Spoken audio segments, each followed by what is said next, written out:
Hello everyone, कैसे हैं आप लोग। आशा करती हूँ आप सब स्वस्थ होंगे, मस्त होंगे और ज़बरदस्त होंगे। तो बच्चों, अभी तक हम लोगों ने सिलेबस देखा, उसके बाद हम लोगों ने थोड़ा सा रिवीजन किया, वर्ण देखा।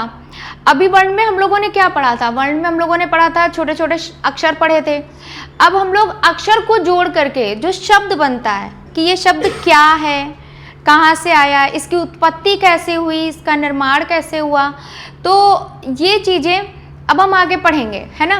तो आज हम पढ़ने वाले हैं शब्द। शब्द के विषय में जब पढ़ने वाले हैं तो उसके पहले हम आपको बता दें ये शब्द रचना हम क्यों पढ़ना चाहते हैं, क्योंकि हमारा जो 9th का सिलेबस है उस सिलेबस के हिसाब से हमारे टॉपिक में जो टॉपिक आपके में ऐड किया गया है, CBSE बोर्ड के 9th के सिलेबस के टॉपिक में ऐड किया गया है, तो उसको शब्द को जोड़ा गया है।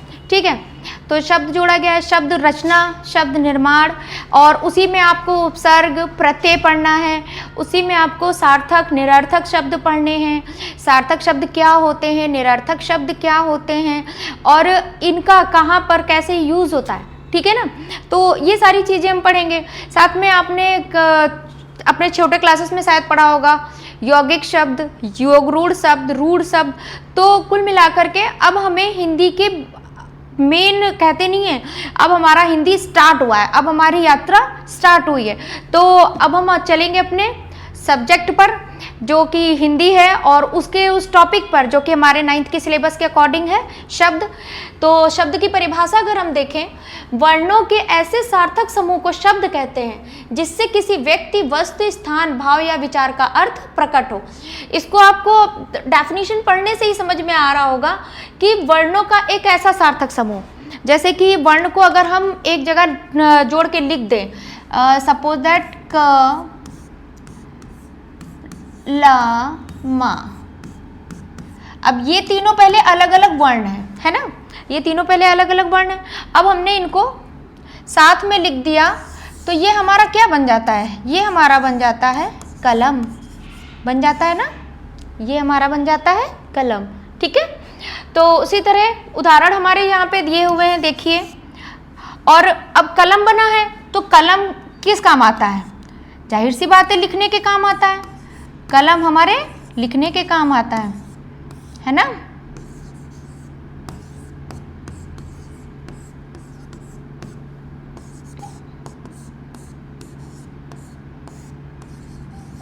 वैसे आप में से बच्चों को ये पता है, जो हमारे जर्नलिज्म से रिलेटेड लोग होते हैं, हमारे जो जर्नलिस्ट होते हैं, हमारे जो पत्रकार होते हैं, उनकी शक्ति क्या होती है? उनकी शक्ति इस कलम में ही होती है। और वकीलों की, हम लोगों के पास क्या होता है कि अगर आपके पास ज्ञान है, अगर आपके पास ज्ञान है, उस ज्ञान को समझकर और अपने प्रोफेशन, अपने व्यवसाय के हिसाब से जब हम सामने रखते हैं, तो वहाँ पर हमारी जो कलम की शक्ति होती है, पढ़े लिखे लोगों की कलम की जो शक्ति होती है, वो वहाँ पे बहुत मजबूत दिखती है ना। तो ये तो मैंने नॉर्मल कलम बताया, यहाँ पे कलम का बताने का मेरा क्या रीज़न था? सिर्फ यही रीज़न था कि इससे हमारा एक भाव प्रकट हो रहा है, एक विचार प्रकट हो रहे हैं, है ना। तो इसका एक सार्थक अर्थ है, ये नहीं कि ये मैंने बस ऐसे ही बोल दिया तो ऐसे ही हो गया, ऐसा नहीं है, है ना। अब घर है, घा और रा, दो शब्द मिल के बना घा और रा। ये दो शब्द मिलकर अगर बना है घर, घर क्या होता है? सबको पता है कि रहने का स्थान, हम जहाँ पर रहते हैं उसे हम घर कहते हैं, है ना। अब आप देखिए, पुस्तक, पढ़ने की वस्तु। वर्णों के ऐसे सार्थक समूह को शब्द कहते हैं जिससे व्यक्ति, वस्तु, स्थान, भाव, विचार का अर्थ प्रकट हो। अब इसमें अर्थ क्या प्रकट हो रहा है? पुस्तक क्या है? हमारी पढ़ने की वस्तु है। घर क्या है? हमारा रहने का स्थान है। विद्यालय क्या है? पढ़ाई का स्थान है। और पानी क्या है? पीने की वस्तु है ना। यहाँ तक समझ में आया आपको? ठीक है, इन सभी अक्षरों का समूह और उनका एक निश्चित अर्थ है, इसलिए हम इसको शब्द कहते हैं, है ना। अगर इसका निश्चित अर्थ नहीं होता तो क्या आप इसे शब्द कहते? नहीं, फिर वो हमारे निरर्थक शब्दों में आ जाते, जिनका कोई अर्थ ही नहीं होता है ना। ठीक है, अब हम आगे बढ़ते हैं। हम आते हैं, शब्द के दो प्रकार होते हैं, है ना। शब्द के पहले जो दो प्रकार होते हैं वो होते हैं सार्थक शब्द और निरर्थक शब्द। जैसे कि मैंने अभी आप लोग को बताया कि जिन शब्दों से उनके अर्थ निकलते हैं, जो अगर हम कोई शब्द बोले और उसका कोई अर्थ ना हो तो वो क्या हो जाता है, कभी कभी कहते नहीं है कुछ हिसाब से बोलो नहीं तो तुम अर्थ का अनर्थ कर दोगे, है ना। ऐसा होता है ना कि अरे भैया सही से बोलो नहीं तो अर्थ का अनर्थ हो जाना है, या फिर आप मुहावरे अच्छे से बोलो नहीं तो अर्थ का अनर्थ हो जाएगा। तो कुल मिलाकर के अर्थ का अनर्थ ना हो इसलिए हमको शब्दों को बहुत अच्छे से बोलना भी होता है और समझना भी होता है। वो एक मेरे हिसाब से एक कहावत भी है कि शब्दों को बहुत ही तोल मोल के बोलना चाहिए, है ना, सब लोग जानते हैं। तो आगे बढ़ते हैं, सार्थक शब्द की परिभाषा पे आते हैं हम। जिन शब्दों का कोई निश्चित अर्थ होता है उसे हम सार्थक शब्द कहते हैं। जैसे कि लड़का, किताब, पेड़, नदी, विद्यालय, ये आपको समझ में आ रहे होंगे। लड़का, बॉय, ये समझ में आ रहा होगा। किताब, पेड़, नदी, विद्यालय, सब समझ में आ रहे होंगे। उसी तरह इसके जस्ट अपोजिट आपका है निरर्थक शब्द। जिन शब्दों का कोई निश्चित अर्थ नहीं होता उन्हें हम निरर्थक शब्द कहते हैं। ये अकेले कोई अर्थ नहीं देते हैं। अगर हम इनको अकेले लिख दें तो क्या आप इसको अर्थ समझेंगे या आप इसके विषय में कुछ समझ पाएंगे कि हम किसकी बात कर रहे हैं, किस बारे में बात कर रहे हैं, है ना। अब जैसे यहाँ पे हमने लिखा था पानी और वाणी। अच्छा ये बताइए कौन कौन है जो सुबह सुबह ये कहता है यार मम्मी चाय वाय दोगी कि नहीं दोगी, कहते हैं ना कि मम्मी चाय वाय दोगी कि नहीं दोगी। अब चाय तो एक अर्थ हो गया, एक सार्थक शब्द है, बट ये वाय क्या है, वाय हमारा एक निरर्थक शब्द है ना। वाय क्या है, हमारा एक निरर्थक शब्द है, ठीक है। खाना वाना, बहुत भूख लगी है यार चलो कुछ खाना वाना खा लिया जाए, है ना, ऐसे ही तो बोलते हैं। लंच हो गया यार चलो कुछ खावा लेते हैं। खा तो समझ में आता है पर वाह क्या है ठीक है ना। तो इसी तरह के जो हमारे वर्ड ऐसे होते हैं जिनको अगर हम अकेले लिखें, अब ये वर्डों को अगर हम जैसे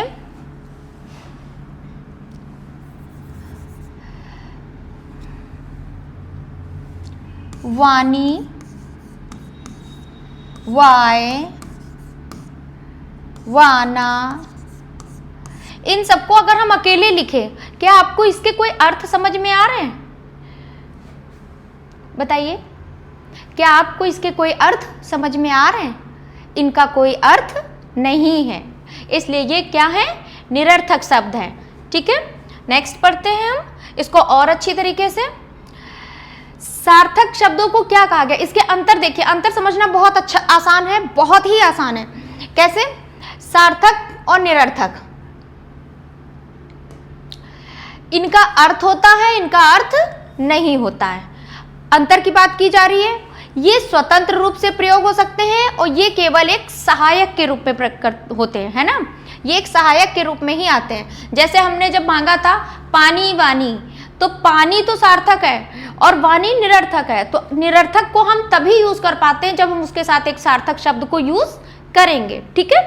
तो घर, किताब, पानी, ये सब एग्जाम्पल है, घर वर, चाय वाय, ये इन्होंने एग्जाम्पल दे दिया, ठीक। अब हम आगे बढ़ते हैं नेक्स्ट स्लाइड पे, तो हम देखते हैं कि सार्थक शब्द जिसको और अच्छी तरीके से एलैबोरेट करके पढ़ाया गया है। देखिए मेरा मकसद ये है कि अगर मैंने आपको कोई टॉपिक बताए हैं तो उस टॉपिक के विषय में इतना बता दूं कि कम से कम आपको ये कंफ्यूजन ना रहे कि अरे मैम ने ये कहाँ से उठा के रख दिया, ये किधर से आ गया, है ना। तो अब हम आगे बढ़ेंगे तो देखते हैं हम सार्थक शब्द। सार्थक शब्द में क्या है, जो शब्द कोई निश्चित अर्थ प्रकट करते हैं उन्हें हम सार्थक शब्द कहते हैं, है ना। जो शब्द एक निश्चित अर्थ प्रकट करते हैं तो उन्हें हम सार्थक शब्द कहते हैं। अब इनको बांटा गया है अर्थ के आधार पर, उत्पत्ति के आधार पर और रचना के आधार पर। सार्थक शब्दों को कितने भागों में बांटा गया है, 3 भागों में बांटा गया है, अर्थ के आधार पर, उत्पत्ति के आधार पर और रचना के आधार पर, ठीक है। यहां तक समझ में आया, ओके। अब हम आगे पढ़ते हैं। अर्थ के आधार पर सार्थक शब्द 2 प्रकार के होते हैं। अच्छा ठीक है, अभी तक तो हम लोगों ने सार्थक शब्द पढ़ा, अब हम सार्थक शब्द के 3 पार्ट पढ़ रहे हैं। उसके बाद हम ये क्यों पढ़ रहे हैं, इसकी क्या जरूरत है ना। ऐसा आप लोग सोच रहे हैं कि इतना इलेबोरेट करके मैम क्यों पढ़ा रही है, इसकी क्या जरूरत, पर जरूरत है।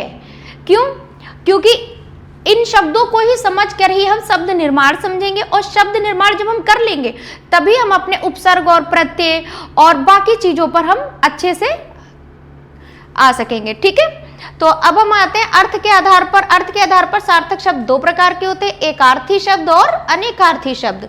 अच्छा ठीक है, आप लोगों ने एकार्थी अनेकार्थी शब्द पढ़े होंगे अपने में भी, शायद आपने 8th में पढ़ा हो, उसमें पढ़ा हो, 7th में पढ़ा हो, जिन शब्दों का केवल एक ही अर्थ होता है। जैसे सूर्य, सूर्य को हम सूर्य ही कहते हैं, इसका कोई और अलग अर्थ नहीं होता है। हाँ, पर्यायवाची के रूप में इसको हम बोल सकते हैं कि सूरज हो गया, है ना, पर इसका एक कोई अलग अर्थ नहीं होता है। बट जो अनेकार्थी होता है, अनेकार्थी में आप देखिए जैसे कि ये कर, एक कर मीन्स तो हाथ होता है ना, एक कर मीन्स हाथ होता है, और दूसरे कर मीन्स टैक्स होता है कि आपने अपना कर भरा, यानी कि आपने अपना टैक्स भरा।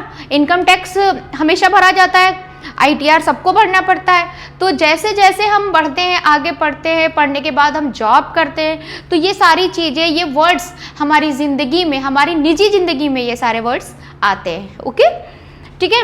अब पृथ्वी की बात की जाए, पृथ्वी हमारे एकार्थी शब्द में पृथ्वी है, हिमालय है, तितली है, पुस्तक है। अब इसी में देखिए, उसी के अपोजिट अनेकार्थी शब्द में अब पत्र है।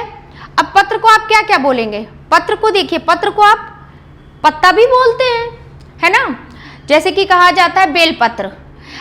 हम लोग हमेशा, अभी अगस्त आने वाला है, अगस्त आने वाला है, भोलेनाथ का महीना है ना, भोलेनाथ का महीना है, और उस पर सबसे ज़्यादा क्या चढ़ता है, सबको पता है, ऑब्वियसली बेलपत्र। तो हमने एक पत्ते को पत्र कहा, और एक पत्र क्या होता है, चिट्ठी या समाचार पत्र, ये भी आप लोग जानते हैं, है ना, ये तो आप लोग अच्छे से जानते होंगे। अब कल की बात करें, ठीक है, कल, एक कल होता है बीता हुआ कल। कहते नहीं है यार मैं कल ये कर रही थी तो ये हो गया, वो हो गया, यहाँ पर हमने थी लगाकर बोल दिया कि हाँ यार मेरे को कल यहाँ जाना था पर मैं नहीं जा पाई।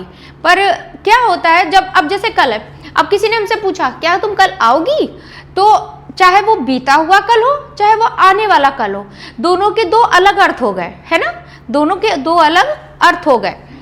तो उसके बाद हम आते हैं उत्पत्ति के आधार पर। यहाँ तक आपको समझ में आ गया होगा, और अगर नहीं समझ में आया है तो प्लीज़ आप सब कमेंट करें। कमेंट में आप जितना ज़्यादा कमेंट करेंगे, जितना अच्छी तरीके से मुझसे पूछेंगे, मैं उतना अच्छे से बताने की कोशिश करूँगी। और डे बाय डे मैं अपनी इस चीज़ में इम्प्रूव करना चाहूँगी कि अगर आपको कहीं पर भी कुछ भी प्रॉब्लम हो रही है तो मैं उस टॉपिक को, उस वर्ड को, या फिर कहो तो उस आपकी प्रॉब्लम की समस्या के समाधान के लिए मैं वो चीज़ें खोजूं और आपके लिए एक पूरा वीडियो लेकर आऊँ उस चीज़ पर। अब ये सब चीज़ें मगर हमको पता कैसे चलेगी, वो आप ही के माध्यम से पता चलेगी, अगर आप जब बताओगे, है ना, कि ये चीज़ें मैम बता दीजिए, ये चीज़ें आपसे छूट गई, या ये चीज़ें मैम मुझे नहीं पता है कि क्या आप इसको क्लियर कर सकती हैं, तो बेशक मैं बताऊंगी। और आप बेझिझक पूछिए, क्योंकि अभी आप 9th में हैं। एक 9th हमारा एक रूट होता है, पेड़ खड़ा करने का रूट होता है, और 10th हमारा पेड़ होता है ना। जैसे छोटे पर से कहा जाता है कि छोटे पर से जड़ मजबूत करो तभी पेड़ अच्छे खड़ा होगा, पर कोई बात नहीं, हम 9th को मजबूत करेंगे तभी हम अपना 10th को कवर कर पाएंगे। हालांकि 10th का सिलेबस अलग है, पर 9th में हम इतना अच्छा पढ़ लेंगे ना कि 10th में जब हमारे पास वो सिलेबस आएगा तो उस सिलेबस में हमें कोई भी दिक्कत नहीं होगी। ठीक है, चलिए अब हम आते हैं उत्पत्ति के आधार पर। उत्पत्ति के आधार पर सार्थक शब्द 4 प्रकार के होते हैं, है ना। उत्पत्ति के आधार पर सार्थक शब्द 4 प्रकार के होते हैं, आप लोगों ने पढ़ा भी होगा। तत्सम शब्द, तद्भव शब्द, देशज शब्द और विदेशज शब्द। तो तत्सम, तद्भव, अब देखिए ये सारे शब्द भी आ गए ना। हम शब्द रचना पढ़ रहे थे जिसके हम सार्थक शब्द के बारे में पढ़ रहे थे, सार्थक शब्द पढ़ रहे थे, सार्थक शब्द में हमारे ये शब्द भी आ गए। अब जैसे तत्सम शब्द हैं, जो शब्द संस्कृत से बिना किसी परिवर्तन के आते हैं, जैसे कि अग्नि, सूर्य, कर्म, विद्यालय। अच्छा ये बताइए, सबसे पहले जो सबसे पुरानी लैंग्वेज कही जाती है वो हमारी वेदों की ही लैंग्वेज है, संस्कृत, सभी लोग जानते हैं, है ना। तो संस्कृत से ही हमारे हिंदी आई है, हमारे बाकी सारे सब्जेक्ट्स निकलते हैं। ठीक है, तो हम आते हैं तत्सम शब्द। तत्सम शब्द में क्या होता है कि जब संस्कृत से बिना किसी परिवर्तन के हम कोई शब्द उठाते हैं, उनमें हम कोई चेंजेस नहीं करते हैं, है ना, कोई चेंजेस नहीं करते हैं, तो वो हमारे तत्सम शब्द होते हैं। जैसे कि अग्नि हो गया, सूर्य हो गया, कर्म, विद्यालय। अब आते हैं तद्भव पे, जो शब्द हम संस्कृत से बदल कर हिंदी में आए हैं। अब कुछ वर्ड ऐसे होते हैं कि जिनको हम संस्कृत में पढ़ते हैं, फिर हम सोचते हैं ला उसका हिंदी वर्ड निकाल लेते हैं, है ना, हिंदी वर्ड निकाल लेते हैं, और जो हिंदी निकालते हैं तो जो हिंदी वर्ड होता है उसको हम तद्भव कहते हैं। तो आपने देखा होगा तत्सम को तद्भव में चेंज करना भी आता है, तद्भव को तत्सम में चेंज करना भी आता है। इस तरह के भी क्वेश्चंस हमारे पेपर में आते रहते हैं। और आपको पता है ये जितना कुछ आज मैं यहाँ पढ़ा रही हूँ ये आपके आज तो काम आएगा ही आएगा, साथ में आप ना जब कभी किसी कंपटीशन में बैठोगे, आज से 2 साल बाद 3 साल बाद आप जब भी बैठोगे तो आपको बस कहते नहीं है, अगर आज आपने डीपली पढ़ लिया उसके बाद आपको सिर्फ एक रिवीजन मात्र करना पड़ेगा, और मुझे भी बहुत अच्छा लगेगा कि मैं आपकी उस दौर पे आपके साथ रहूंगी, है ना। तो आगे बढ़ते हैं। अब हम आते हैं तद्भव शब्द के उदाहरण पर। आप उदाहरण देखिए। अभी हमने देखा तत्सम शब्द का अग्नि। अग्नि को हम लोग हिंदी में क्या बोलते हैं? आग बोलते हैं। दुग्ध, दुग्ध को दूध। दंत, दंत को दांत। रात्रि, रात्रि का रात, है ना। इसी तरह हमारे होते हैं देश शब्द, वो शब्द जो स्थानीय बोलियां या जनभाषाओं से आए हैं। अच्छा ये बताइए क्या अब हम सब लोग हिंदी ही बोलते हैं? मुझे तो नहीं लगता, क्योंकि आपने खुद देखा होगा कि जो जिस जगह का है वो अपनी मदर टंग बोलता है, और ज़रूर बोलता है, चाहे वो पूर्वांचल के हों, चाहे वो पश्चिम क्षेत्र के हों, चाहे वो नॉर्थ एरियाज के हों, मीन्स कि उत्तरी क्षेत्र के हों। देखिए क्या होता है कि हमारी जो स्थानीय भाषा होती है हम उसको भूलते तो नहीं हैं। हाँ ये होता है कि हम किसी पर्टिकुलर जगह पर जा रहे हैं, किसी संस्था से जुड़ रहे हैं, कहीं पे वर्क कर रहे हैं, तो वहाँ पर हमें हिंदी और इंग्लिश, बस इन्हीं 2 लैंग्वेजेस का यूज़ करना पड़ता है ना। वहाँ पर हम अपनी मदर टंग तो बोल नहीं सकते हैं। जैसे कि हमारी नॉर्मल लोकल लैंग्वेज हुई, तो लोकल लैंग्वेज में अरे क्या होता है कि अगर हमारे तरफ की बात करी जाए, हम हरदोई साइड के हैं और लखनऊ में हमारा प्रॉपर घर है, हरदोई में भी है। तो अगर हम देखें तो वहाँ के हिसाब से भैया खाना खाइयो कि नहीं खाइयो, है ना, खाना निकाल दिए हैं, खा लो, है ना। तो क्या होता है ऐसे बोला जाता है। अभी तुम किसी और एरिया में जाओ, खाबू, जाबू, तो जितनी भी हमारी स्थानीय भाषा होती है उस भाषा से भी हमने कुछ वर्ड्स निकाले हैं जिनको हम लोग बोलते हैं, जैसे कि लोटा, है ना, खटिया।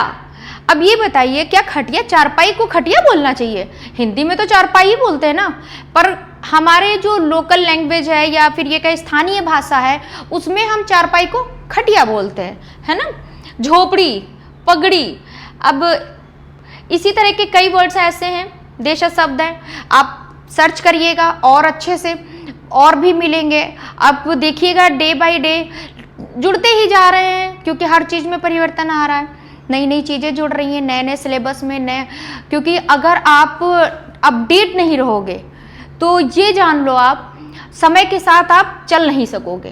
तो आपको समय के साथ चलने के लिए अपडेट रहना ज़रूरी है। तो हम आगे बढ़ते हैं विदेशी शब्द में। विदेशी शब्द, जो शब्द विदेशी भाषाओं से लिए गए हैं। अच्छा आपको भी पता होगा कि हमारी हिंदी भाषा में कई ऐसे शब्द हैं जिनको हम लोगों ने विदेशी भाषाओं से लिया है, चाहे वो अंग्रेजी से लिया हो, चाहे तुर्की से लिया हो, चाहे किसी भी भाषा से लिया हो। कहते नहीं है कि यूनानी भाषा, है ना, तो इन सब भाषाओं से लिया गया है। तो इस तरह हमारा अरबी भाषा हो गया। तो इस तरह हमारे कुछ उदाहरण है हमारे पास जिनसे मैं आपको समझाती हूँ, जैसे कि रेल हो गया, किताब हो गया, कलम हो गया। अच्छा ये बताइए किताब और ये कलम, आपको क्या लगता है ये किताब और कलम क्या हमारी हिंदी भाषा है? नहीं, ये हमारी अरबी भाषा है ना। और स्कूल, है ना, फोन, स्कूल, फोन, ये हमारी अंग्रेजी भाषा है। तो इन सारे ऐसे शब्दों को हम क्या कहते हैं? विदेशी शब्द कहते हैं। अच्छा ठीक है, यहाँ तक आपको समझ में आ गया। हम आगे बढ़ते हैं। अब आते हैं हम रचना के आधार पर। रचना के आधार पर सार्थक शब्दों को 3 भागों में बांटा गया है, रूढ़ शब्द, यौगिक शब्द और योग रूढ़ शब्द, है ना। 3 भागों में बांटा गया है। जिनके सार्थक खंड नहीं किए जा सकते उन्हें हम रूढ़ शब्द कहते हैं। रूढ़ एक तरह से देखा जाए तो बहुत ही मतलब कहते नहीं यूनिवर्सल ट्रूथ टाइप शब्द, यूनिवर्सल ट्रूथ, है ना, जिसको बदला नहीं जा सकता है, जिसको तोड़ा नहीं जा सकता है ना। वैसे शब्द जैसे कि जल, पानी को जल कहते हैं तो जल ही कहेंगे। घर, हाथ, फूल, नदी, तो ये जितनी चीजें हैं ये हमारी चीजों को कभी भी हम तोड़ नहीं सकते हैं।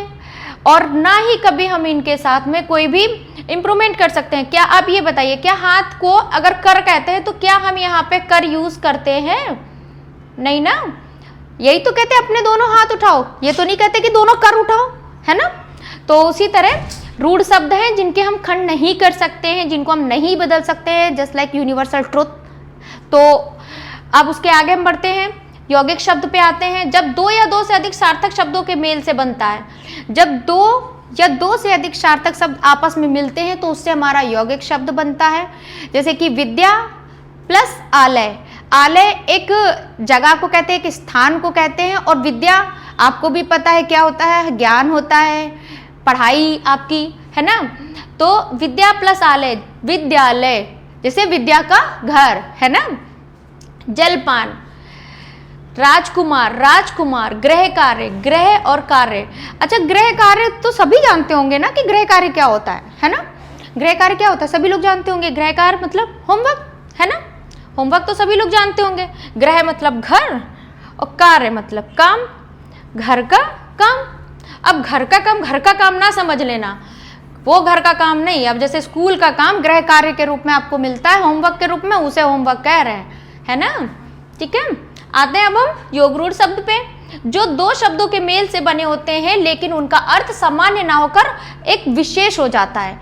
दो शब्दों के मेल से बने हैं पर उनका अर्थ सामान्य ना होकर एक विशेष हो जाता है। विशेष स्थिति कैसे?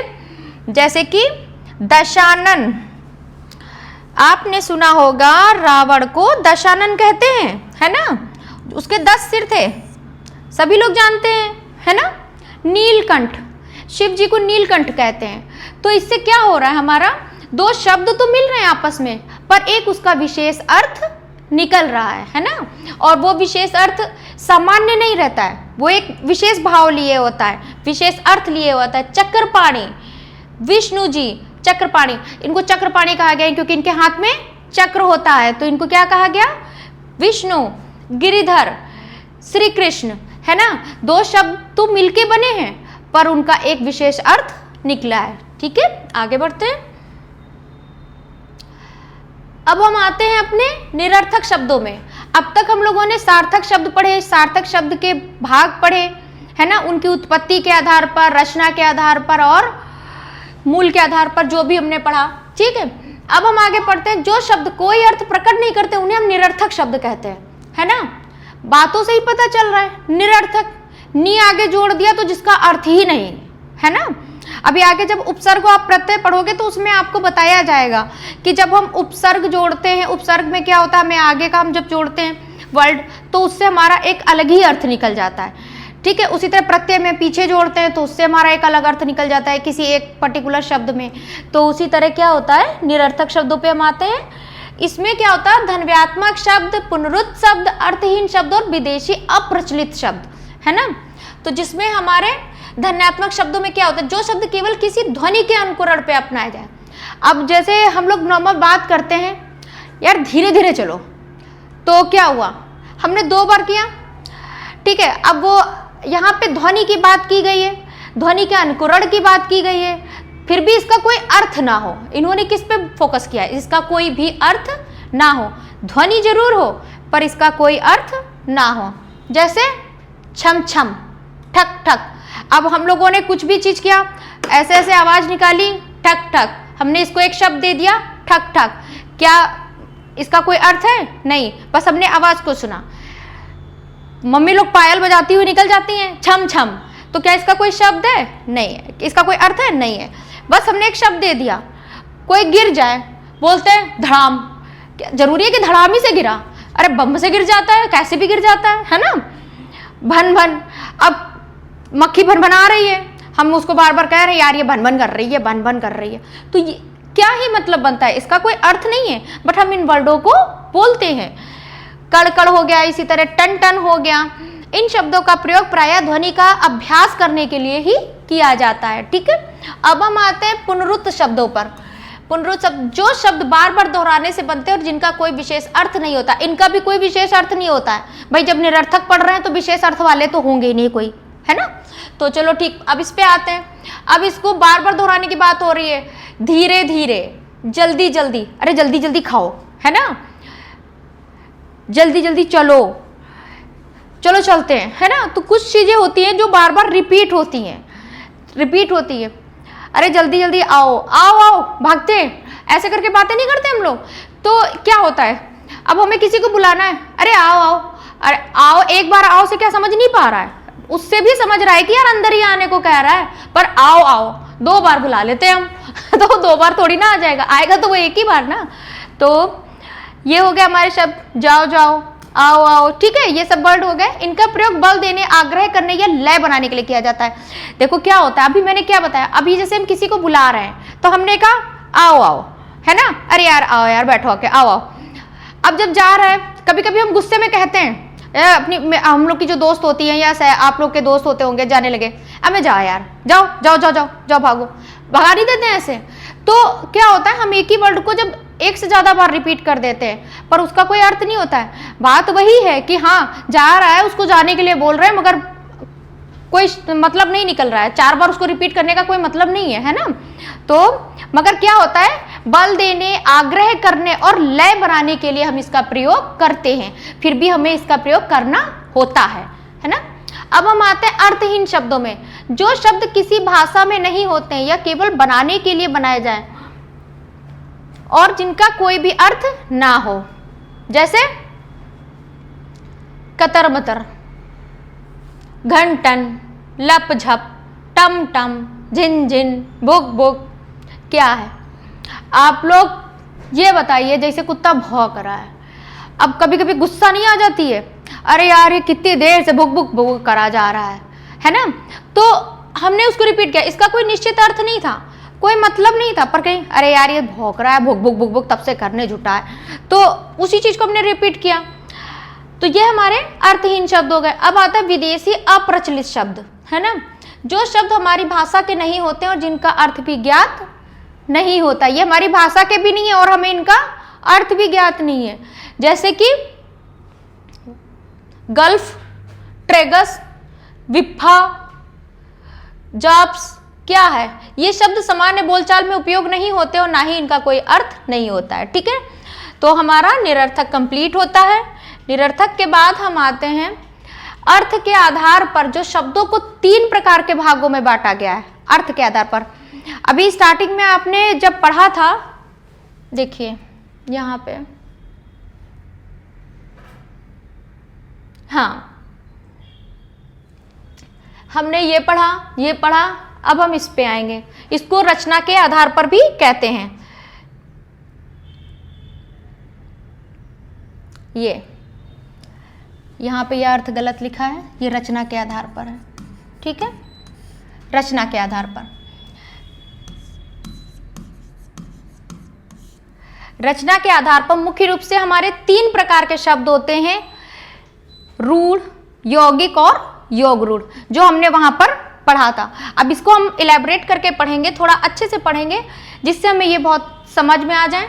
अब रूढ़ शब्द पे हम जाते हैं। वे शब्द जिनका अर्थ उनके टुकड़ों को अलग करने से पता नहीं चलता है, जिन्हें रूढ़ शब्द कहते हैं। इन शब्दों का अर्थ समाज में पहले से ही निश्चित होता है। अब आपने परिभाषा पढ़ी, परिभाषा में आप देखिए, पहली बात तो इनका हम टुकड़ा नहीं कर सकते, इनको कुछ अलग नहीं कर सकते, इनका समाज में पहले से ही एक अर्थ है जो कि निश्चित है, जिसे बदला नहीं जा सकता, है ना। जैसे कि कमल, घर, नाक। अब नाक को नाक ही कहेंगे, कुछ और तो कह नहीं देंगे, है ना। उसी तरह अब इसको क्या कहते हैं, वे शब्द जिनका अर्थ नहीं बदला जा सकता। अब कमल क्या है, एक फूल है, घर क्या है, रहने का स्थान है, नाक क्या है, हमारे शरीर का एक अंग है ना। इसी तरह आते हैं हम, अब इसके और भी उदाहरण देख सकते हैं, जैसे पानी हो गया, हाथ हो गया, पैर हो गया, घोड़ा हो गया, आकाश हो गया। ये शब्द भी बदले नहीं जा सकते, आप भी जानते हैं, हम भी जानते हैं, है ना।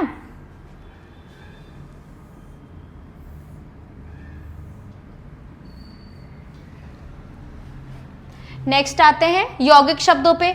वे शब्द जो 2 या 2 से अधिक सार्थक शब्दों या शब्दांशों के योग से बनते हैं, जिनका अर्थ उनके भागों से समझ में आ जाता है, उन्हें हम यौगिक शब्द कहते हैं।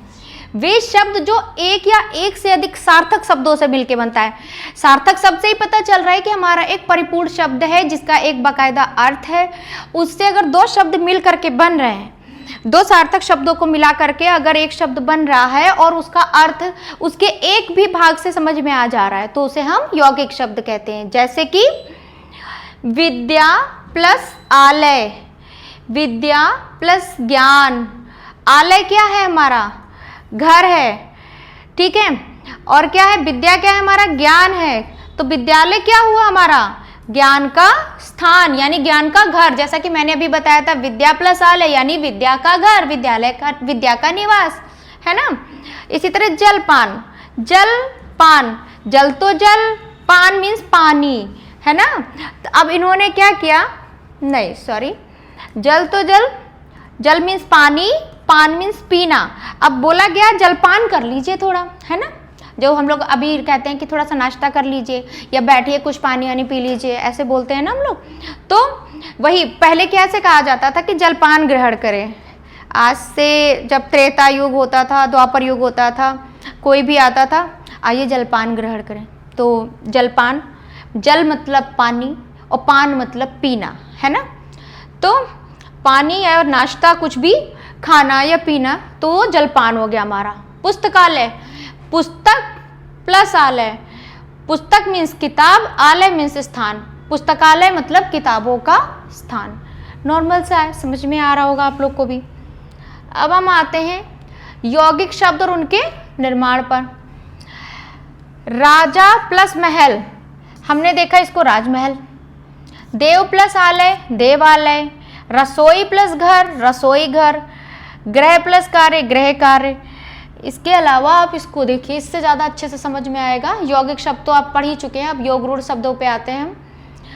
वे शब्द जो दो शब्दों के मेल से बने होते हैं लेकिन उनका अर्थ सामान्य यौगिक अर्थों से अलग होकर किसी विशेष व्यक्ति, वस्तु या अर्थ के लिए प्रसिद्ध हो जाता है, उसे हम योग रूढ़ शब्द कहते हैं। ठीक है। अब उदाहरण के तौर पे देखिए, पहले तो ऑप्शन है, पहले तो फॉर्मूला देखिए क्या है। फॉर्मूला है आपका यौगिक शब्द प्लस विशेष अर्थ बराबर योग रूढ़ शब्द, है ना।